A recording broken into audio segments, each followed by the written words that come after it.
Okay guys, I'm gonna try a creative temporary solution. I tried all of the settings on the GoPro and did a lot of troubleshooting online and still haven't been able to get the mic audio to attach. So I'm going to record using my cell phone audio. I'm not sure how clear that'll be. Oh, whoa, whoops. So bear with me while I figure this out. So y'all, I hear you loud and clear, and I am making all of the attempts to try to make this channel better and to try to improve every single day. I really love y'all, or I would not be wearing this full face helmet.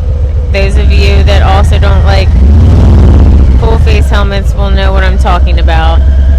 The others of you will tell me that I should simply be happy that I'm safer, and I get that, and I like being safer, but I don't feel like I get good peripheral vision.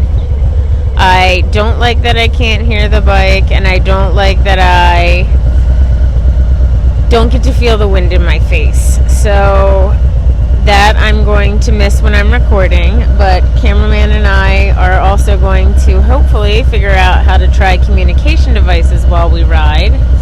And we love y'all, so we are willing to make the sacrifice and figure that out, even though neither of us prefer that. So we're giving it a go, striving to make the channel better. Today we're going to show you a little life/motorcycle hack that came in handy for me a couple of weeks ago when I had a little mishap. So hopefully it helps you guys out. Another exciting announcement is that we are going to be taking a ride to the Flight 93 Memorial tomorrow on the 20th anniversary of September 11th. Cameraman and I are pretty passionate about making sure that we honor and appreciate those that serve either in the armed forces or a local agency. Our buddy John is a police officer, and we are thankful for those folks' service as well, and so we thought it would be appropriate if we rode to the memorial. It'll be closed in the morning, but hopefully once we get there in the afternoon, it'll be open, and we will be taping that.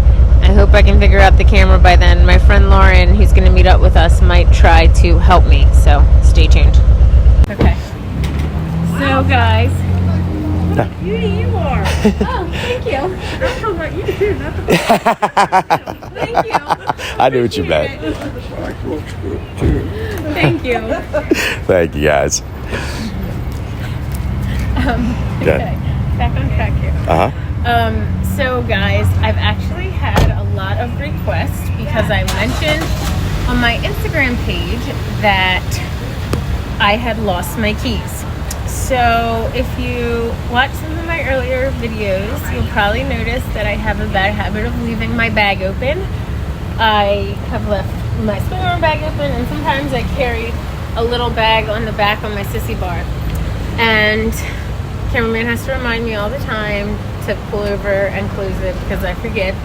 Well, one day he didn't notice, and I didn't notice, and my bag was open and my keys flew out of my bike.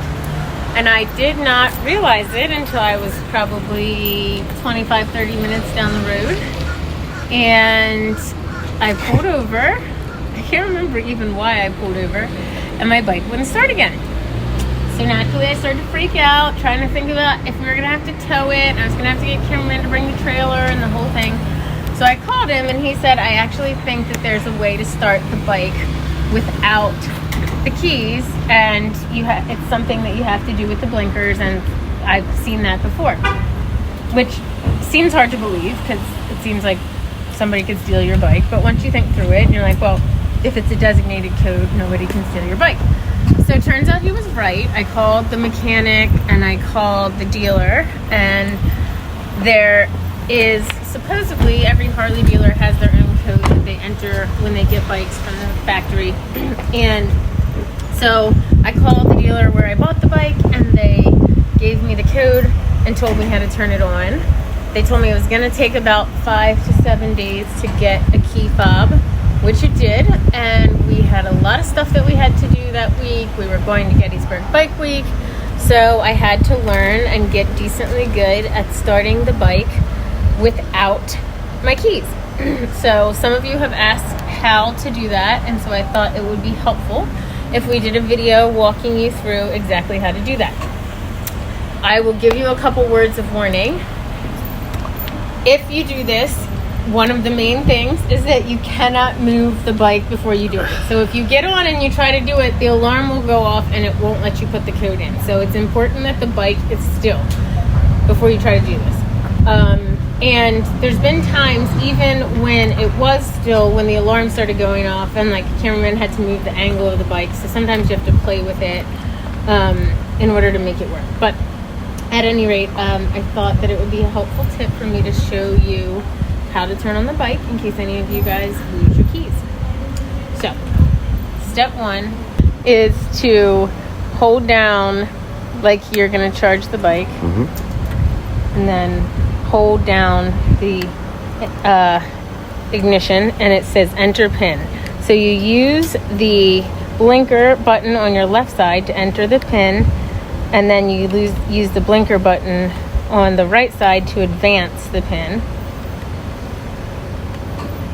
So I still have the dealer code, but I'm going to change it after this.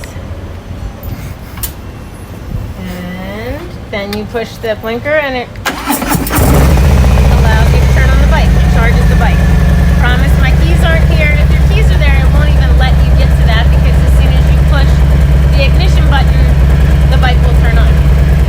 So you can get on after you start the bike, and you can ride the bike like you would normally ride the bike with the key. And then you turn off the bike the same way that you would any other time, which is the off switch. And that way, even if you lose your keys, you're able to start the bike. That's right. Another handy tip that we learned, our mechanic told us just the other week. So we were out and my check engine light came on, which I sort of freaked out about. When it's in my car, you know, I'll let it go for like 6 months. I'm like, yeah, it's fine. Yeah. But when it's the bike, I'm like, yeah, I gotta take care of my bike. It's important to me. So I didn't want to ride it, but we rode it just like a couple miles to get to the mechanic the next day. And he said that Harleys actually have a tool that will allow you to do a diagnostic. So, you know, when your check engine light comes on in the car and you have to like plug that thing in there to get like a code to figure out what's wrong with it, Harley has that automatically programmed in the system. So if you have a light on, it will tell you what that is. So I will also walk you guys through that. Hold on, I think I need my key for that one. No.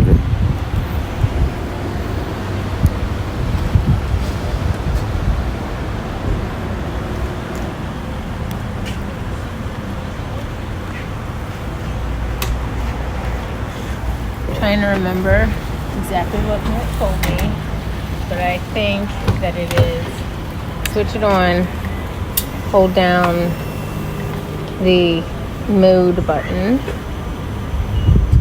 diagnostic. You probably can't see it on camera. So. Oh yeah, you can. So that if there was a key there, if there was a code, you could hit this to advance it, and it would tell you exactly what is wrong with the bike. It would give you a number. You can Google that number, and then you can find out, hey, is it just, you know, something minor that you could continue to ride, or is it something really and truly serious that you would need to get to a mechanic? So those are things that I didn't know, but I think probably come in handy for any Harley rider that might get stuck on the side of the road, either lose their keys, forget their keys, you know, leave them next to the bike somewhere, or have the check engine light come on when they're riding. So hopefully this is informative. I'm getting really excited because we're going to be going to Ocean City Bike Week next week, and I hope you guys come out and meet us there. Bye, guys. Fluffy, buddy. Is it started, Michael? Yeah, that's right.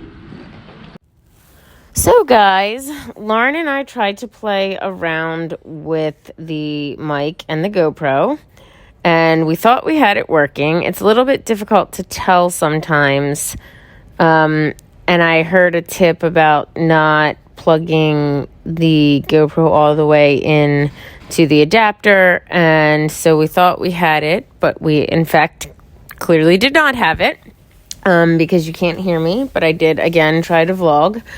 But the good news is that Motoblonde came to the rescue. I messaged her and told her all the things that I had tried, which was a lot of things. And she told me what the issue was, which was that I sort of needed a 2-ring plug-in for the microphone instead of the 3-ring plug-in that I was using. And so I was able to try it, and I got it to work. So I'm super excited to try it out tomorrow. I just did a little spin around my neighborhood, so I haven't tried it on the highway, so I don't know how great the sound quality is going to be, but I am really excited to try that. So stay tuned for our video of our ride to the Flight 93 Memorial tomorrow on September 11th. And hopefully we will have some good audio finally while I'm riding. I'm so excited. I'm also working on getting a dual system set up for cameraman and I. I actually have the UClear system. Do any of you have the UClear system or have experience with the UClear system? Or even better, have experience with recording conversations using the UClear system. If you do, I would be eternally grateful if you would reach out and let me know. You can shoot me a message on Instagram, or you can shoot me an email, or just put a comment here on this video, and then we'll touch base, because if you could give me advice, I would be so happy. As I mentioned, super excited for Ocean City Bike Week. We leave the end of this week. We will be having an area in the main vendor area on Saturday for a meet and greet. Plan to be there from about 1 o'clock to 4 o'clock. So I would love it if you guys would come and say hi and meet us. We can't wait to meet you. Until next time, ride safe, and don't forget to like and subscribe.